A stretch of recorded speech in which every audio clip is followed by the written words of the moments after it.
Buonasera dalla redazione TG10, i titoli e gli argomenti che tratteremo in questa edizione del nostro telegiornale. È Nicola Leone, il nuovo rettore dell'Unical. Alla seconda votazione la maggioranza dei voti è andata all'informatico, che ha avuto la meglio su Raffaele Perrelli. Leone, originario di Diamante, è il primo rettore calabrese. Tentata estorsione domiciliare un dirigente del comune di Bianco, 3 in tutto le persone arrestate. L'attività estorsiva sarebbe stata messa in atto ai danni di un imprenditore siciliano. È stato arrestato il presunto autore della sparatoria avvenuta ieri pomeriggio a Vena di Ionadi, in cui è rimasto ferito un 32enne. Si tratta del cognato della vittima. Sbloccati gli stipendi per dipendenti comunali e lavoratori delle cooperative a Cosenza. Il CDA dell'Istituto di Credito ha dato il via libera all'utilizzo delle risorse disponibili. Il vice premier Salvini promette a Vivo investimenti per garantire più sicurezza. In vacanza a Parghelia cade dalla bici, in coma un sedicenne trasportato all'Annunziata di Cosenza. Prima riunione del Consiglio Comunale dopo le elezioni di Flavio Stasi al sindaco di Corigliano, Rossano. Grande partecipazione di pubblico all'assise, tant'è che è stato allestito un maxi schermo per consentire ai cittadini di assistere ai lavori. Grande festa a Castrovillari per i 90 anni della Proloco. Ancora buonasera dunque, lo avete sentito dai titoli, è Nicola Leone, il nuovo rettore dell'Università della Calabria. Si è appena conclusa la seconda votazione, ha vinto con la maggioranza dei voti su Raffaele Perrelli. Non c'è stato dunque bisogno del terzo turno del ballottaggio. Nicola Leone è l'ottavo rettore dell'Unical ed è il primo veramente calabrese. Sentiamo.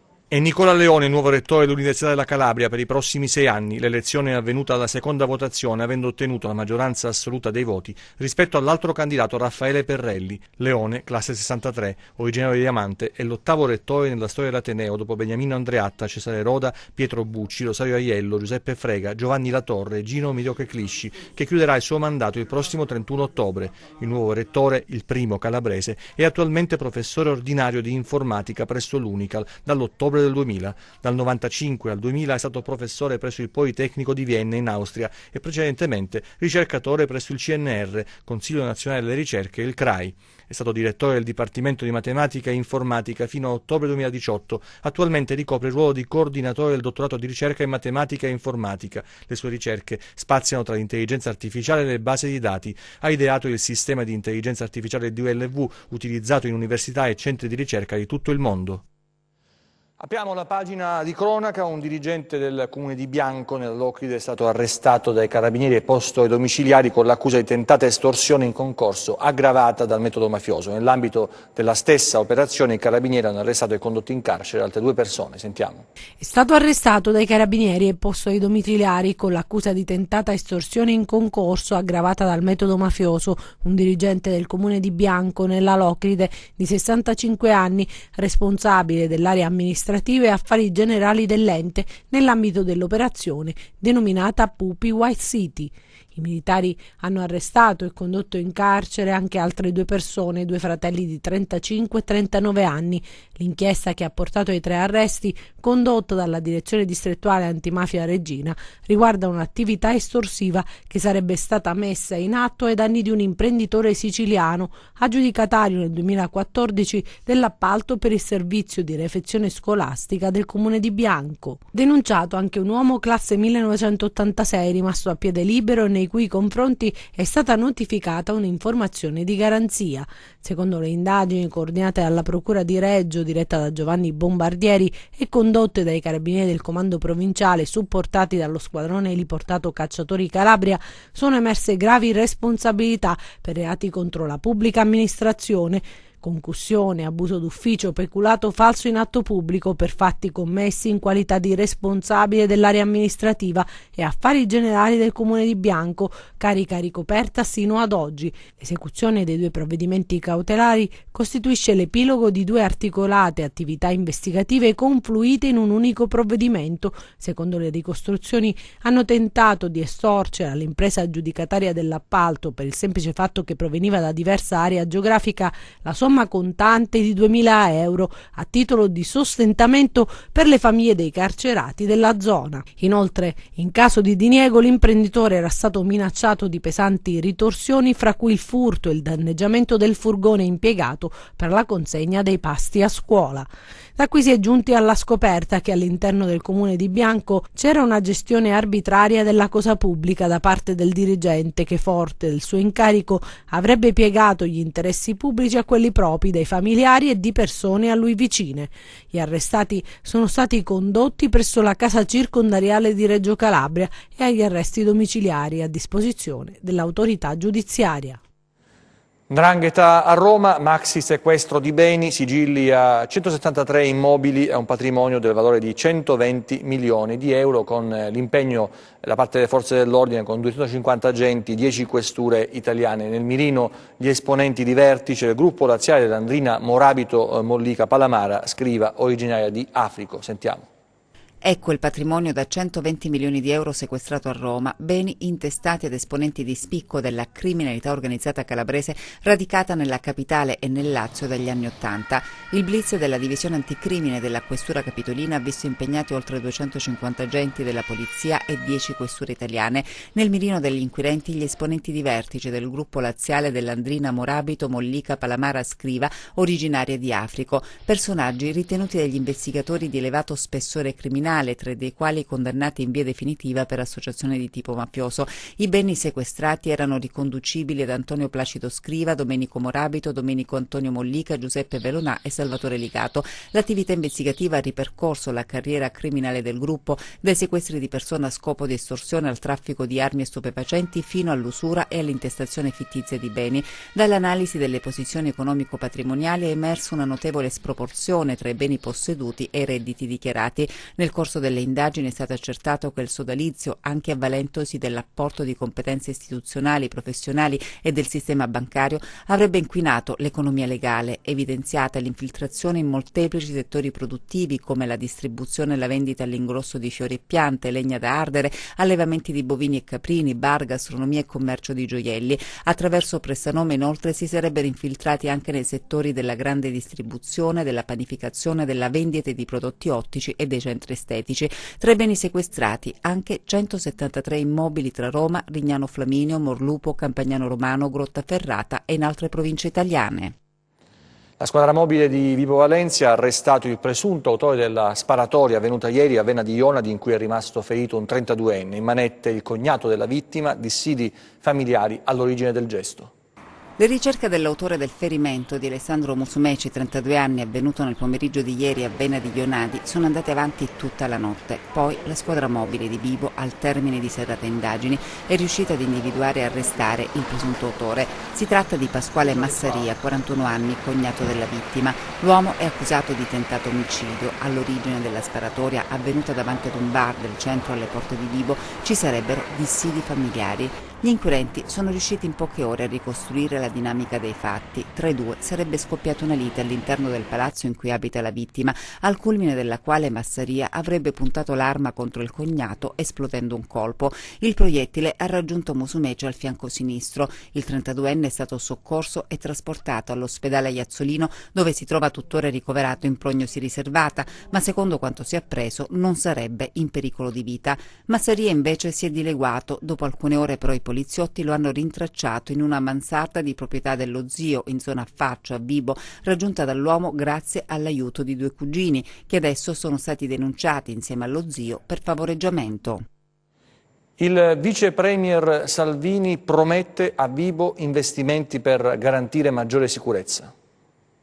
La presenza di ieri del ministro dell'Interno all'Imbadi, se per un verso si lega alla consegna delle chiavi di un bene confiscato in Mancuso, ora nella disponibilità di un'associazione, la San Benedetto Abate per fini sociali, dall'altro è anche la scelta di venire in una provincia, quella di Vibo Valentia, che statistiche alla mano è la provincia più complicata d'Italia. Lo spiega lo stesso Salvini quando ricorda che, stando agli indicatori economici, è quella con il maggior tasso di povertà e che drammaticamente occupa da tempo tutti gli ultimi posti in tema di vivibilità. Per Per quanto concerne le proprie competenze, Salvini elenca iniziative e numeri relativi alla provincia di Vibo Valentia, i cui comuni hanno ottenuto o stanno per usufruire di specifici finanziamenti nel settore della maggiore sicurezza.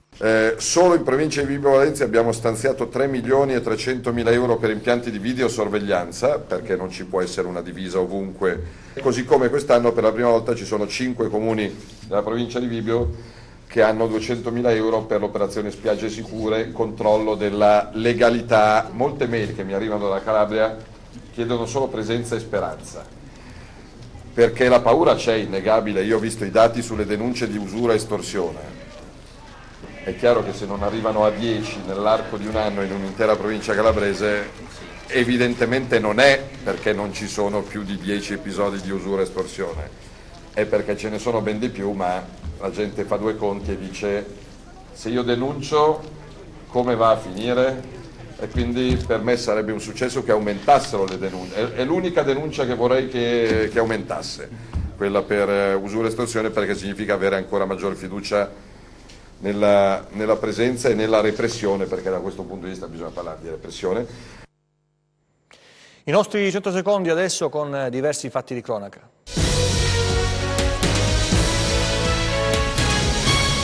È in coma il giovane di 16 anni che nella tarda serata di ieri nella cittadina di Parghelia è stato trasportato in ospedale dopo un volo di circa 6 metri dalla bicicletta.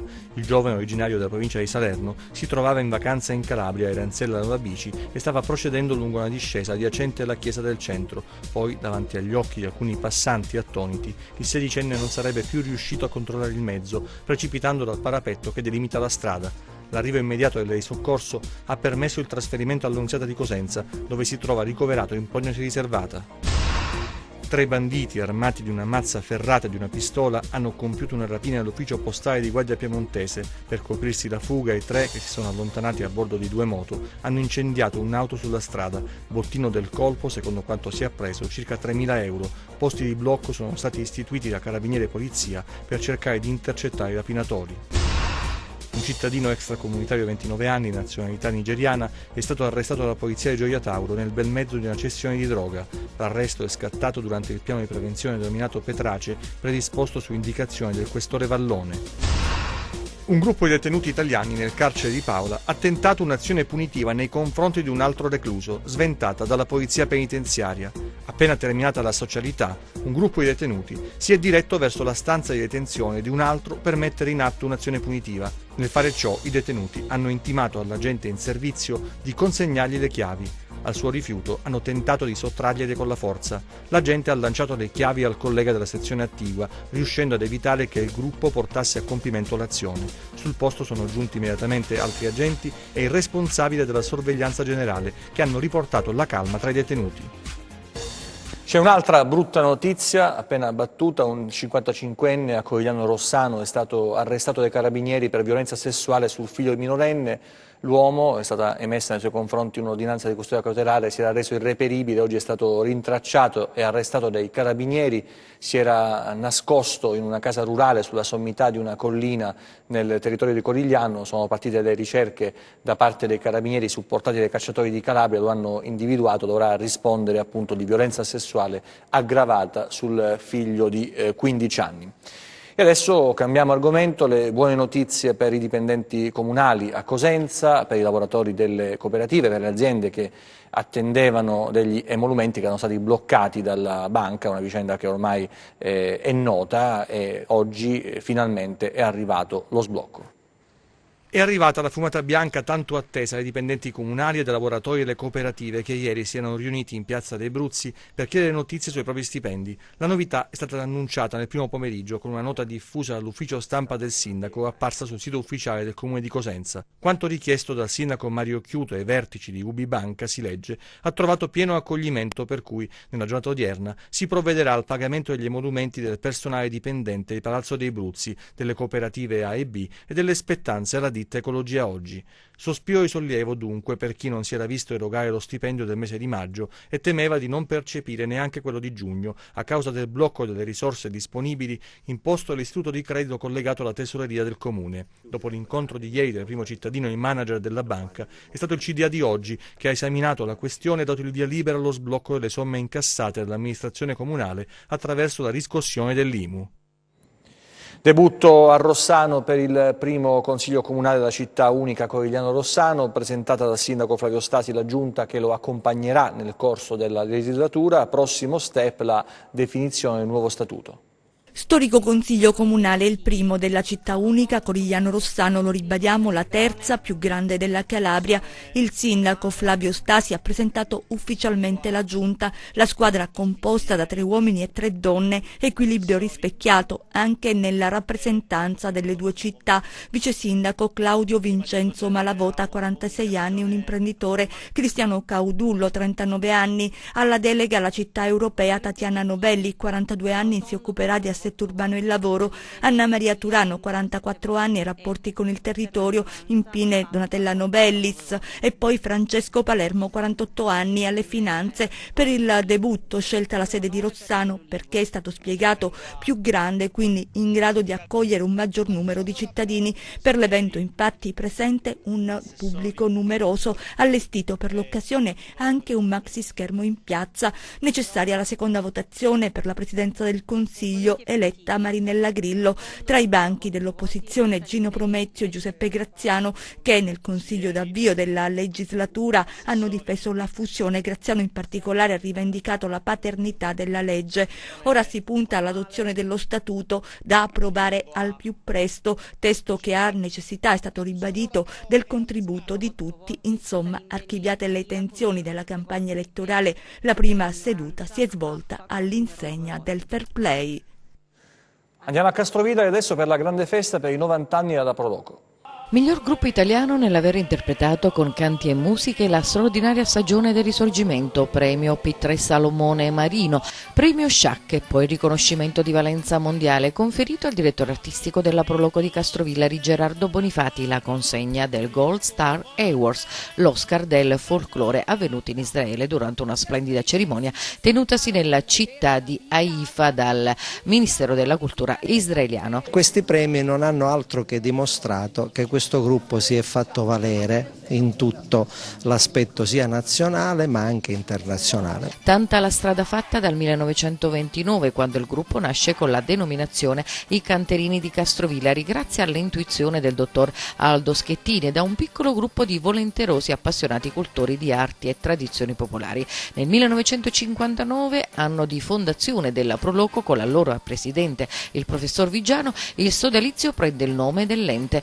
imponendosi grazie alle sue doti artistiche all'attenzione nazionale ed internazionale. È un'associazione che innanzitutto ha una funzione importante, quella sociale e quindi educativa dei tanti giovani che si avvicinano alla nostra associazione, e poi a questi giovani ovviamente è importante indottrinarli e dargli i giusti insegnamenti per dargli la giusta dimensione e le giuste nozioni su quello che è la nostra identità. Presso il Castello Aragonese di Castrovillari è stato presentato il programma dei festeggiamenti che partiranno il 6 per concludersi il 14 di luglio, festeggiamenti che ripercorreranno attraverso mostre fotografiche, di costume e di video questi gloriosi 90 anni ed ancora incontri sulle tradizioni locali e le funzioni sociali ed educative dei gruppi folclorici sui giovani. Conferito a Nick Spatari, artista poliedrico, il premio Castello Svevo 2019. Conferito all'artista Nick Spatari il premio Castello Svevo 2019 Lions Club Cosenza Castello Svevo a Mammola, per la cerimonia che ha visto il presidente Francesco Fragale consegnare il riconoscimento al noto e poliedrico artista che con la sua sensibilità e la sua arte, si legge nella motivazione, ha contribuito e contribuisce allo sviluppo sociale e culturale del territorio, alla diffusione e all'insegnamento delle arti, promuovendo un'immagine di eleganza dell'elevata cultura della Calabria. Nick Spatari è pittore, scultore e architetto originario di Mammola. Ha collaborato a Parigi con i grandi del Novecento quali Picasso e Sartre. Negli anni 70 è tornato nella sua terra d'origine, dove ha fondato insieme a ISPMAS il MUSAB, il Museo Laboratorio di Arte Contemporanea, che raccoglie tante opere, tra cui Il sogno di Giacobbe, definito dai critici d'arte la Cappella Sistina calabrese. Il premio, giunto alla 16ª edizione, è stato assegnato quest'anno, ha sottolineato Fragale, ad artisti che dedicano la propria vita all'arte e che avrebbero bisogno di maggiore attenzione da parte della politica.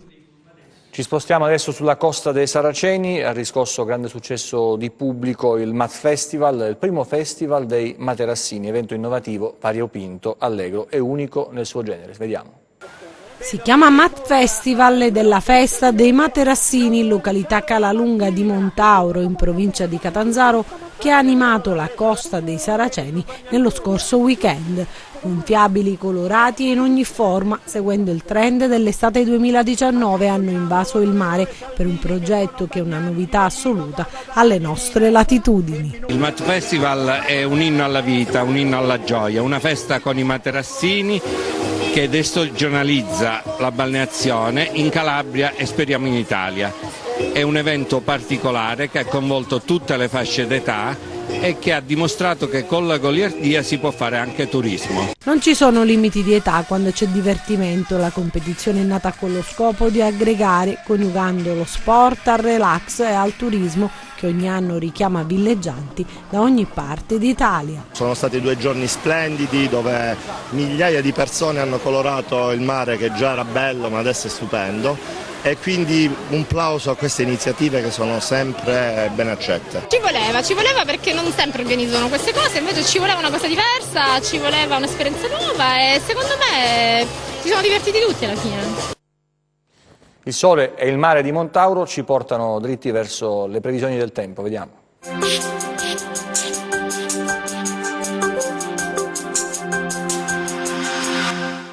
Insiste la fase di caldo sulla nostra regione grazie all'azione stabile dell'anticiclone nordafricano. Per la giornata di giovedì deboli infiltrazioni di correnti più miti di origine atlantica che apporteranno una temporanea lieve diminuzione delle temperature per la giornata di venerdì innescheranno un po' di instabilità pomeridiana a ridosso dei rilievi principali. Domani cielo sereno o poco nuvoloso al mattino.